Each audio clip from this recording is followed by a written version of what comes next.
तो हमें smallest equivalence relation define करना है जी पर। तो हमारा जी सेट था ये। तो हमें स्मॉलेस्ट निकालना है, पहले हम सारे पॉसिबल रिलेशंस लिख लेते हैं इस जी सेट पे। तो वो हो जाएंगे, एक तो जी1 का रिलेशन जी1 के साथ ही, फिर जी2 का रिलेशन खुद के साथ ही, जी2 का रिलेशन जी2 के साथ ही, फिर एक बारी जी1 का रिलेशन जी2 के साथ, और एक बारी जी2 का रिलेशन जी1 के साथ। यही पॉसिबल रिलेशंस हैं इस सेट से इस सेट पर। अब हमें इक्विवेलेंस चेक करना है। हमें कुछ ऐसा रिलेशन बनाना है कि इसमें मिनिमम एलिमेंट्स हो और रिलेशन इक्विवेलेंस बन जाए। तो चेक करते हैं एक करके। पहले रिफ्लेक्सिव की बात करते हैं। रिफ्लेक्सिव का मतलब है कि अगर कोई एलिमेंट ए बिलोंग कर रहा है रिलेशन में, तो ए कॉमा ए भी रिलेशन में बिलोंग करना चाहिए। तो हम देख सकते हैं एलिमेंट्स जी1 और जी2 बिलोंग कर रहे हैं रिलेशन में, तो जी1 कॉमा जी1 और जी2 कॉमा जी2 होना चाहिए रिलेशन में। तो जी1 कॉमा जी1 और जी2 कॉमा जी2 होने चाहिए रिलेशन में। तो ये दोनों तो पक्का ही होने चाहिए रिफ्लेक्सिव के लिए, तो इन्हें तो हम हटा नहीं सकते।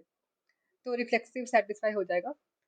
सिमेट्रिक की बात करते हैं। सिमेट्रिक के लिए अगर ए कॉमा बी को रिलेशन में है, तो बी कॉमा ए भी रिलेशन में होना चाहिए। यानी जी1 कॉमा जी2 अगर रिलेशन में है, तो जी2 कॉमा जी1 भी रिलेशन में होने चाहिए।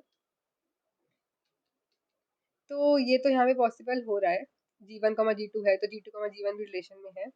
बट अगर हम इन दोनों को ही हटा दें, तो क्या रिलेशन सिमेट्रिक हो रहा है? G2 comma G2, G2 comma G2, G1 comma G1, G1 comma G1 हो रहा है। तो सिमेट्रिकली ये दोनों एलिमेंट्स ऑप्शनल है, इन्हें हम हटा सकते हैं, उसके बिना भी रिलेशन सिमेट्रिक हो जाएगा। बिकॉज हमें स्मॉलेस्ट चाहिए, तो हमें कम से कम एलिमेंट्स चाहिए जी में। तो सिमेट्रिक ये पॉसिबल है बिना इन दोनों के भी। ट्रांजिटिव एक और बार चेक कर लेते हैं। ट्रांजिटिव के लिए अगर कोई ए कॉमा बी रिलेशन में है और कोई बी कॉमा सी रिलेशन में है, तो ए कॉमा सी भी रिलेशन में होने चाहिए। इसका क्या मतलब है कि अगर कोई जी1 कॉमा जी2 रिलेशन में है और कोई जी2 कॉमा जी3 भी रिलेशन में है, तो जी1 कॉमा जी3 भी रिलेशन में होने चाहिए। इसका मतलब जैसे जी1 कॉमा जी2 रिलेशन में है और जी2 कॉमा जी1 रिलेशन में है, तो जी1 कॉमा जी1 रिलेशन में है, ऐसा हो रहा है। बट अगर हम इन दोनों को हटा दें, तो भी ये ट्रांजिटिव तो रहेगा ही, उसमें तो कोई दिक्कत ही नहीं आएगी। तो हमारा स्मॉलेस्ट रिलेशन पॉसिबल हो जाएगा ये वाला।